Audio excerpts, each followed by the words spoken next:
السلام عليكم ورحمة الله وبركاته صاحبي قالقة كسر هذا مركز علمي يوتيوب channel كذاك وسبتاي سبسكرايب ده هدي أنا اللي شوفت أنا لسه جو فيديو كان لايك ده شيرنا ده كومنت تقولوا وارك تيجينا صدق الواحد يقول سؤال ده كتير حق انستغرام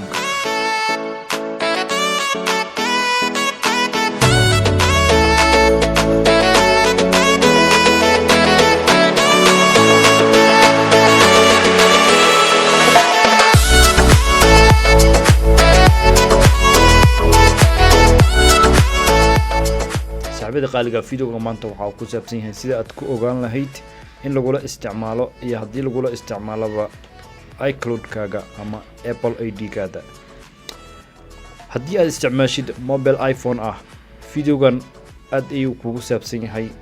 sababtoo ah hadii lagu la isticmaalo iPhone kaaga iCloud kiisa ama Apple ID kiisa waxa ay suurta gelinaysaa in la ogaado wax walba oo mobilkaada ku jira hadii lagu la isticmaalo Apple ID gaada oo qof kale oo haysto Apple ID gaada qofkaas waxa u suurta gal ah wax walba oo ku jira mobilkaada ama aad soo isticmaashay inta aad haysatay Apple ID gaas in uu gacanta ku dhigo waxyaabahaasna waxa kamid ah sida message-yada fiidiyoyaasha xataa SMS-ka waa soo qabanaya koolasha xataa waa soo qabanaya contacts waa soo qabanaya wax walba oo mobilkaada iPhone-ka ku jiray intii aad isticmaalaysay Apple ID gaas qofkii kula isticmaala Apple ID gaada waxyaabahaas oo dhan waa uu helaya wax walba oo mobilkaada ku jira marka aad ay muhiim u tahay in aad ogaatid oo iska fiirisid in lagu la isticmaalo Apple ID gaada ama iCloud-ka haddaba sidee ku ogaan kartaa in lagu la isticmaalayo Apple ID gaada ama iCloud-ka haddaba isoo raac soo qaada mobilkaada iPhone-ka ka bacdina waxa aad tagtaa setting-ka marka aad tagtid meesha kore ee magacaaga ku qoran yahay magacaagaba ku dhufo marka ku dhufatid meesha ugu hooseysa waxa arkaysaa meeshan ay ku qoran tahay mobilka oo ku qoran yahay ka bacdina meesha sadeertan ay ugu qoran tahay iPhone-kaas oo ugu qoran yahay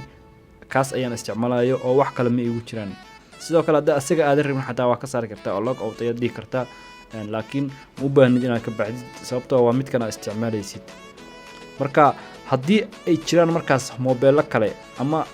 saacad ama ay jirto MacBook oo jiro oo kale asna listiga ayuu soo galayaa oo meesha kan ka hooseysa ayuu galayaa sidaas amal ayuu soo galayaan marka waxa sameyn doontaa meeshaas falaarta xagga xigta ayaad taabanaysaa midka aad rabin markaas inuu kula sii isticmaalo marka taabatid halkan uu ku sii gudbinaya kan hadda ma ka baxayo waa halka mid uu ugu jiro weeyaan waa keyga weeyaan oo ma u baahnaa inaan ka bixiyo ka bacdan meeshan waxa kugu soo qormi doonta remove ayaa kugu soo qormi doonta remove markii kugu soo qormatana waad ka bixinaysaa oo remove ayaad dhahaysaa waad iska saaraysaa sidaas ayaad marka dhamaantood isaga saaraysaa muhiimadda waxa weeyaan